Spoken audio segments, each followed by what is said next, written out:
わしは、かつて、冷蔵庫のあれ、と呼ばれた男。あ、擬人化やけど。夏が過ぎ、秋に差し掛かった頃。わしらは、収穫された。わしは冷蔵庫。あいつは野菜室。そして、また、あの悲劇。最初に戻る。長い間、応援ありがとう。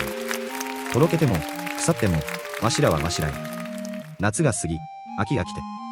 また、収穫されて。また、最初に戻るにあって。そして、次のあれにバトンを渡す。